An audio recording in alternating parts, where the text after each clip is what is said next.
Hi, everyone. Good morning. Welcome to another amazing conversation.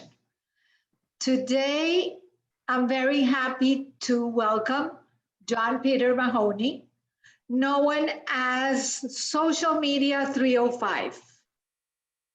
It seems like no time has gone by, and at the same time, it's been many, many years. So welcome. Very happy to have you here. Thank you very much, Gladys. It's an honor to be on your show. I'm really happy to talk with you as always. And many, many years. I think you and I have officially been hanging out for like a decade now. I think more, but okay. All right. But again, great to be on your show. I'm looking forward to talking with you and your audience and answering any questions and having a fun time. And hopefully we could share some insight and some possible opportunities for people that have been through this COVID-19 year. And now they're like, what do I do now? Where do I go? So tell us, where do you want to get started there? But first, tell me what you're doing now. So we're going to start from the end, and then we'll go back from the beginning, and then we'll go back. Okay. Technically, if I had to write it down on a piece of paper, I would use the word marketing consultant. As you know, I was in the social media game since 2007 or 8 on a business side. Back then I was all go, hey, I'll run your Twitter account and I'll manage this. And we'll get into that a little more serious. Yeah. But these days, a little bit about these days and the radio show. Yeah, well, the radio show came about because of Social Media 305. It was another marketing job. And then all of a sudden it led to, hey, come on the radio show, and very similar to what we're doing here. So I really have two lines of work. One is the marketing consultant, where I act more as a PR these days, where I have a client and they might have a full-time job, but they also just wrote a book and they want to market that book. So it's really where's best for you to market it, who's best to talk to regarding the book, where are synergies in your business.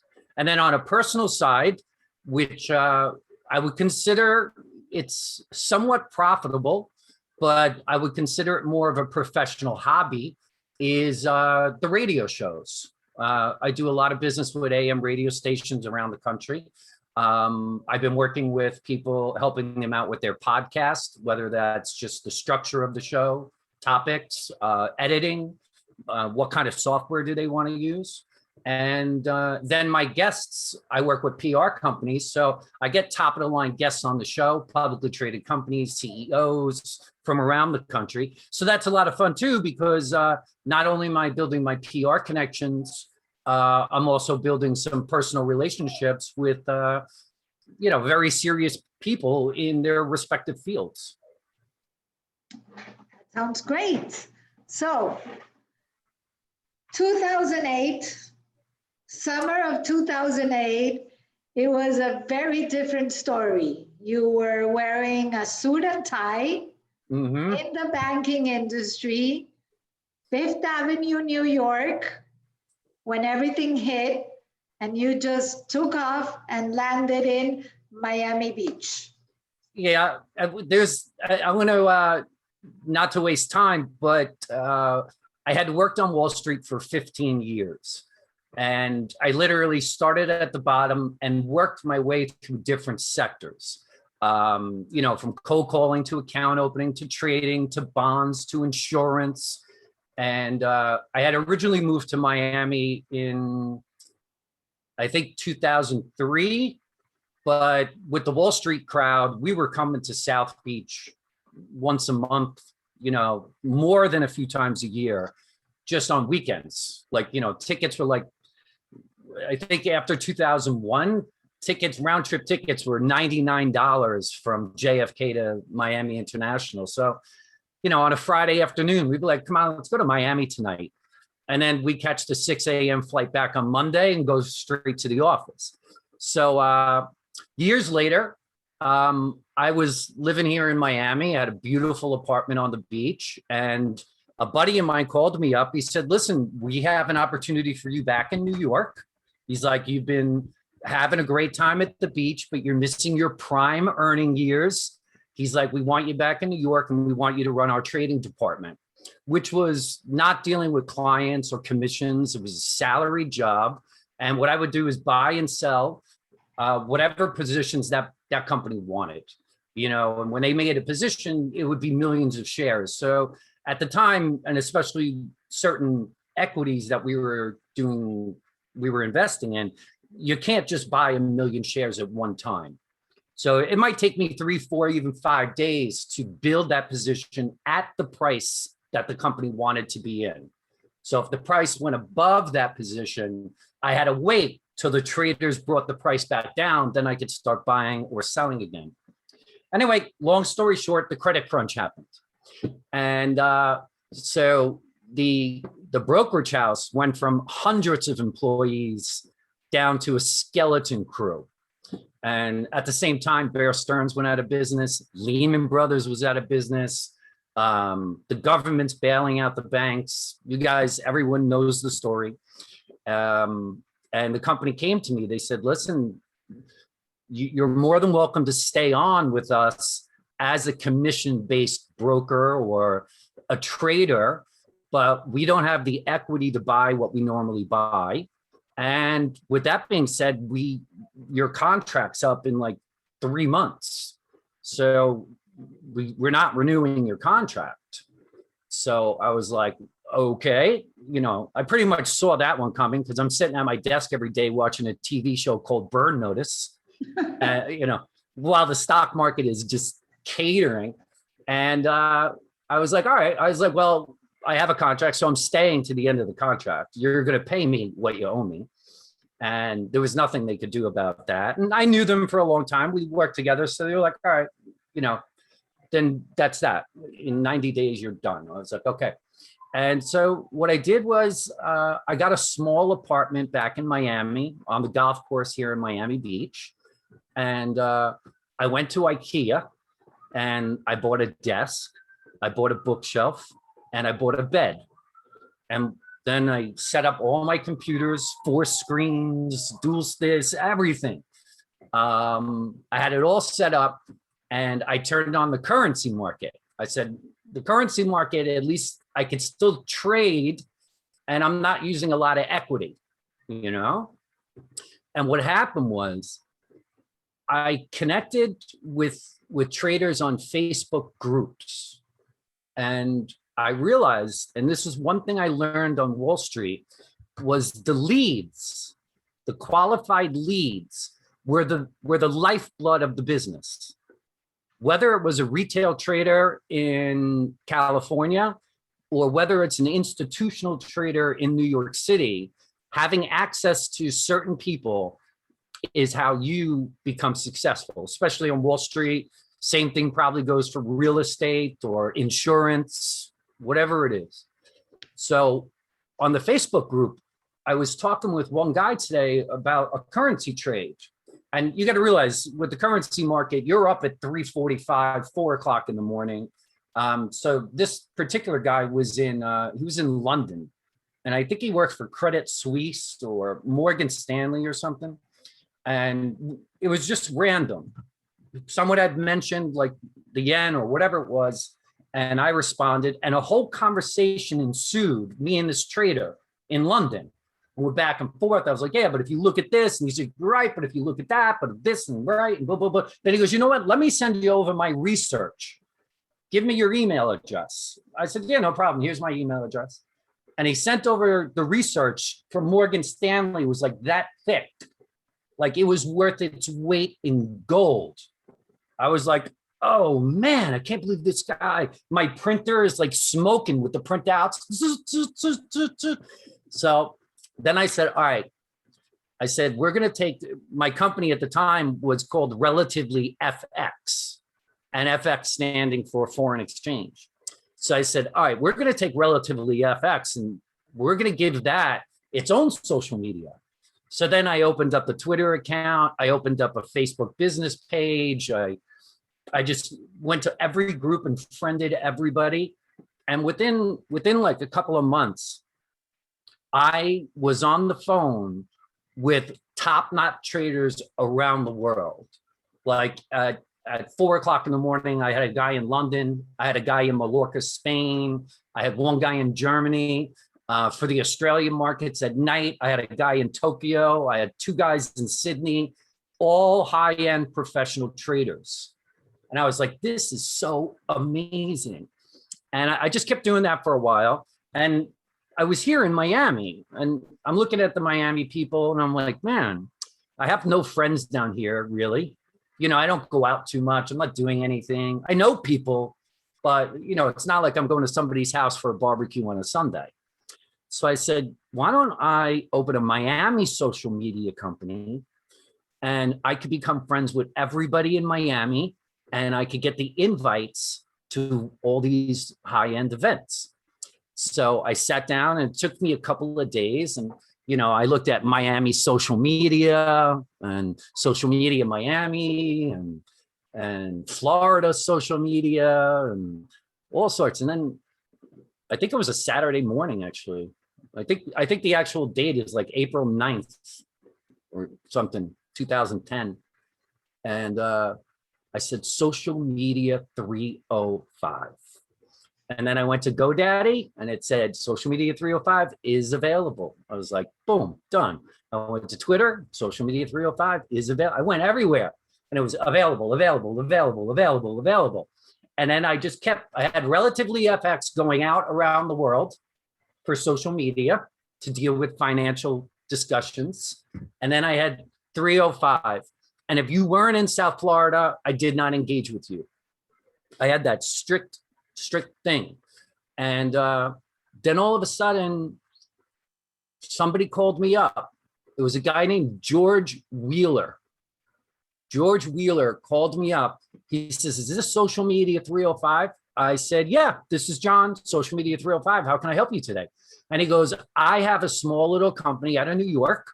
I have a house in Deerfield Beach, and I import these little towels from China that hikers and campers and outdoors people use for a number of different things. And I'd like to start my social media, and I'd like to start using it. And he's like, how much do you charge to do this? And I said, could you hold on 1 second? And he said, sure. I put him on hold, and I said, how much do I charge to do this? I was like, good question. I was like, well, listen, opening the accounts, we're going to charge you $100 per account. We'll get the account open. We'll get it set up. I said, on a maintenance plan, we're going to charge you this much money per month. And I said, for, you know, event sponsorships, we'll have to deal with the people we meet, you know, the hikers, the campers, and the outdoors people, and we'll see where we could fit you in. He's like, listen, and he came back to me. He's like, I really can't afford that much, you know, especially on a 12-month basis. So he's like, how about we meet in the middle? And this is a Friday afternoon, Friday evening. And I said, yeah, I'll meet you in the middle. I said, we haven't even met yet personally, but I'll meet you in the middle. I said, let me send you a PayPal, and I'll get started tonight, and we'll talk again first thing in the morning. He's like, done. And all of a sudden, boom, social media 305, you have a PayPal. And I was like, and good morning. 305 started. Yeah. Next day, I called the accountant. I said, open up a company called Social Media 305. Actually, no, at the time, I was still using Relatively FX Incorporated. What happened with that company? With Relatively FX? Relatively FX is still around. It's just not public. That's my own personal thing. You know, it's just a corporate account. Okay.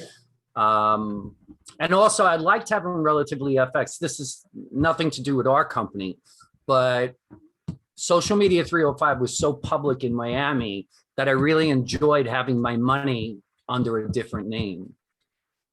You follow what I'm saying? It was just like a security blanket, you know? And that was it. And then like how I met you, there was a referral. You got the social media. You understood it immediately. I understood. Nobody was even understanding how Twitter worked.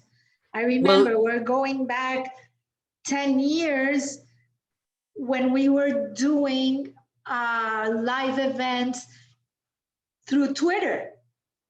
Yeah.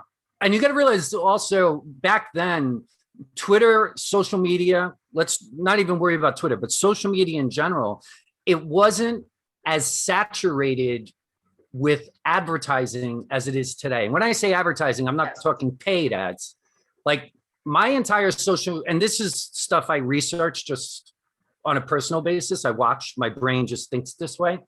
I used to get on Twitter, social media 305, and everybody was Miami. Good morning, good morning, good morning, Miami. Oh my God, we're getting sushi, we're getting sushi. Now I turn on Twitter and it's all major corporations. It's Bloomberg News, it's 538, it's the New York Post, it's the Miami Herald. It's what happened to all the original people. Now, a lot of them moved over to Instagram, because they love the pictures. So I respect that. But it kind of lost it for me on the marketing side of Twitter. But on the lead, you got to realize on the lead generation side, that's so important. You see, I can literally go to NewYorkPost.com, not .com, but I can go Twitter, New York Post, and I could search everyone that has New York Post in their bio. So without even reading their article, I get, oh, you work for the New York Post. Hey, I had a great idea I wanted to talk to you about. It's like it's a different type of mindset. Yeah, we used to buy. But Twitter now became a lot more political. Oh, it's saturated. It's so bad. And now it's like generational. Like Twitter, it became political. Facebook became for the older generation. Mm-hmm. Instagram became like a middle generation. And then now TikTok, it's like even, the high schoolers. It's not even the millennials. Yeah. It's the high school kids. I don't have a TikTok account. I've never used TikTok, but it's not my scene, And this, when we did the pre-interview for this show, I had mentioned this to you. One of the mistakes I made, and that's why we were talking about like reversing the propellers. Correct. Because you see, I've met a lot of people, obviously, I'm 47, I think 48. There were people that I've met throughout my life, especially I was thinking about it before the call here. There was a guy I worked with on Wall Street. He was very good at what he did. He opened accounts, and all he had to do was open accounts, and he got half the commission on whatever trades happened in that account for the life of the account without ever having to do anything. It was a great deal. And I forget when it was, maybe it was 2001 when the market cracked, like the .com bubble cracked. Yeah. And he said, you know what? He said, I've seen enough of this. I'm not doing it anymore. And he went and he got a job at FedEx. Now, coming from a blue collar family across the board, FedEx is a quality company, and you could do your 20 years and you'll be fine. These are your hours, and you take the weekends off and you get 2 weeks vacation and full benefits. Great, great job. But I could never do that. I could never deliver a FedEx to your office. Call it vanity or pride. I just can't do it. And so like when it clicked for me about reversing propellers, and it happened twice, is first time when I realized social media 305 has the leads. You see, after social media 305 opened and I was really, really active, that's when things started to happen. Like, Ocean Drive magazine followed me. And then a little while later, guess what? My picture's in Ocean Drive magazine because I'm at their monthly event. Or, hey, John, we're hosting a gala. Do you think you could help us get the word out? And we'll give you a ticket to the gala. Yeah, I could do that. Do I need a tuxedo? It's recommended. Okay, boom. Then my friends would be, what are you doing tonight? I'm going to the gala downtown. Oh, you're a lucky SOB, How can you afford that? Dude, I told you, it's just, I do what I do, But then, and I realized this too late, but I'm implementing it now with the marketing consulting, is instead of putting tweets on Twitter, what I should have did was just email all the Twitter people I was following. Hey, I just followed you on. Lost the contact on a Twitter. Like I'm out there sending tweets, come to the gala, come to the gala, come to the gala, all day, every day, come to the gala, come to the gala. Finally, you're like, yeah, come to the gala. Yeah, Friday, the gala. You're like, all right, enough with the gala already. But I should have just said, hi, is this Tara Inc. PR? Hey, it's Johnny, Social Media 305. Remember we were talking yesterday on Twitter? Oh, hey, John, what can we do for you? Well, there's a gala this Friday. And, I wanted to let you know about it. This is what's going on. This is who's going. It might be something for you to talk about on Twitter. Oh, sounds good. All right. Thanks for the heads up. And you never know where that goes because, I might go to a happy hour or sit down for dinner at a restaurant and someone goes, hey, aren't you 305? Yeah, I'm 305. Oh, great to finally meet you, But wait a second. I know you even got the attention of someone that even was posting as a fake social media 305. Oh, that was beautiful. Also, that was pretty cool because somebody was saying I'm 305. And when I found out, it wasn't. At first, it's funny you say that because a guy at the radio station, he came up to me one day after one of my shows. He said, listen, I want to sit down and talk to you. I said, what's happening? He goes, this is business. And he goes, I just wanted to give you a heads up. There's a guy down in Homestead or in maybe by Dadeland or Kendall. There's a guy down in Kendall and he's running your company with a backwards name. And I said, are you serious? Because at the time I hadn't copyrighted anything, it started off as just a Twitter account. So I was like, oh man, I was a little mad. And then I went and checked him out and I was doing research and I'm thinking to myself, how do I handle this? Because if I call him, now all of a sudden I'm about to wake a sleeping dragon, which could be anything. Could be I have to hire a lawyer. He hired a lawyer. He is a lawyer. Who knows where that goes? But if I don't call him, then he's not necessarily aware of anything I'm doing, which is a good thing. So I said, you know what? Let's take a step back. Let's be patient, and let's just see what happens. And like a month later, I get an email from a prospective, prospect, a client, a person I'd never met before, and they said, hi, is this Social Media 305? And I said, yeah. They said, listen, we just got your email with that offer and we'd like to accept. I was like, excellent. Pleasure to meet you. Let me grab your name, your number, your business. What do you do? Beautiful. I said, listen, we're very active in the market and I send out a lot of offers. I was like, could you just forward me the offer you got so that way I could put it on the contract and we'll both be on the same page? And he said, absolutely. And he forwarded it right over to me. And it was from the other guy copying my name. Because instead of responding to his email, what they did was a Google search. And if you do a Google search, I came up number one. And he just called the phone number right in front of him. And then I realized it's the hidden gem in you trying to copy what I'm doing, So I eventually did talk to the guy, and it turned out he owned a number of businesses. He was doing like SEO under one name. He was doing websites under another name. And this was his new division of social media under that name. And I realized it doesn't matter. Like whatever clients you get, congratulations. You're not stealing from me, And at the end of the day, go on. All those skills that you learn through all the time you were in the finance business, then you went to social media, and now everything is through social media. Like during the pandemic, now the only way to communicate is virtually. Yeah, well, I have a big problem. You see, for 14 years, my entire day was on the telephone.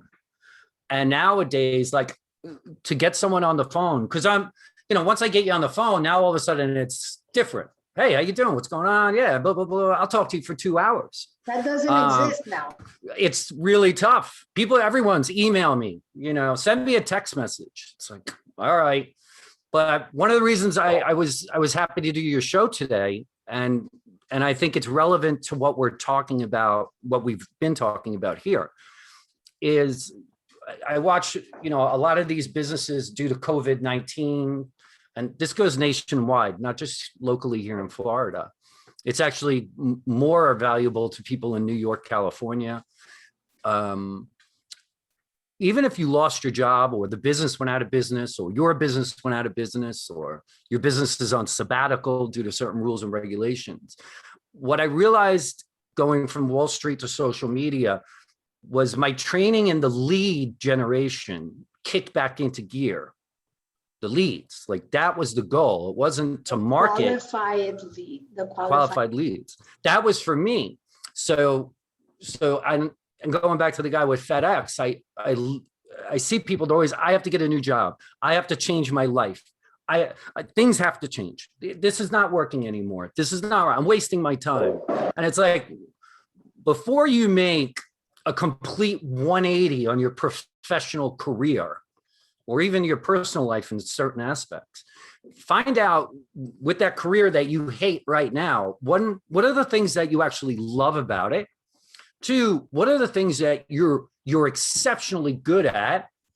And three, on top of being exceptionally good, what are the things that make you number one in that office? Even if it's making coffee, let's say you're the number one coffee maker in the office. If you don't go to work, then their coffee is terrible for an entire day. And when you come back, they're all glad to see you again. Oh, thank God you're back. Jimmy was making coffee yesterday. It was miserable. I had to go down to the cafeteria, So without pulling a 180 on your career, what you do is say, all right, these are the things that I'm really good at. And then figure out what's going on in the world where you could just slide right in there. And even though you're brand new, you're the new fish to that pond, these three skills that you have are so exceptional that you're going to move into the top 10 like this. The only people you have to compete with are people that have been there, and let's say they're number 1, 2, or 3, because they already have the client base, they already have the business, they already have the money, they have the confidence. That takes time, a year, 2 years to get to those levels. But if you go in with these top 3 skills and you go to work every day, even when I had to go to an office, I still worked at home Saturdays and Sundays. Saturdays, I organized my leads. Sunday nights, I checked the currency market. So when I wake up on a Monday morning, I've already been watching the Japanese and the Australian market for 5 or 6 hours. I know, but now with the new generation, the work ethic is not there. They want 9 to 5. After 5, it's my time. I'm not going to put any more time. So this is really valuable, because now that we're starting all over again, we're going to have to go back to the old days and literally put the time it takes to get the leads during the weekend and start literally getting the clients during the week. Well, I'll tell you, on a corporate side, a lot of corporations out there, which I found odd. It's COVID-19, so I'm just not used to it. When you hear of a restaurant closing because of COVID-19, it's something you hear every day. It's talked about consistently in the news, especially on a local side. But when you see a company like Cisco or Oracle, where they're moving their headquarters and all of their employees are working from home, there is a hidden benefit to that. See, when I was younger, getting up, putting on a suit and tie, getting on the train, walking into the office and being there by 7 a.m. was a proud moment. I am ready to kick ass today. When people come in at 8 a.m., where you been? I see people come into work, especially in the brokerage market. At 9 a.m., they're having a bacon, egg, and cheese sandwich. By 9 a.m., I'm having salami and provolone because I had breakfast at 4:45 this morning. But once I started working from home, things changed. One, I still got up and went to my office, my desk. I still got dressed every day in an iron shirt and sat down at my desk professionally, organized my notes, my legal pads. But then what I would do is I would work till 11 a.m. At 11 a.m., I'd go out and walk the dog. And I'd take him for a nice long walk up on the golf course, and it was very relaxing. Then I'd come back, I'd cook myself a nice meal, and it's lunchtime. The markets were slow. Social media even slowed down midday. It wasn't as active as the morning or the evening. And then what I do is I'd read a book. This is every day. I'd read a book for like an hour, 2 hours, let's say from 12:30 to 2:30, right in that area. Then I'd take a nap from 2:30, 3 o'clock to maybe 4:30. And then I'd get up, I'd walk the dog again.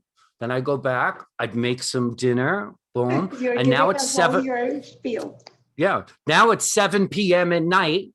I haven't worked since 11 o'clock this morning. I've taken a nap. I've eaten twice. I've read a great book, which I take notes on. Wow, it's a great idea. It's a great idea. And boom, now it's 7 o'clock. Good morning, Sydney. And boom, hey, what's up, Jimmy? How's everything going on in Australia? We're looking good, John. You talked to the guy in Tokyo? No, not yet. All right. We'll get in touch with him. Let's do a multiple chat because I got a couple of questions. All right, boom, boom. And I do that till 11 p.m. at night. Yeah. So you're focused on. Yeah. Like if you work in an office.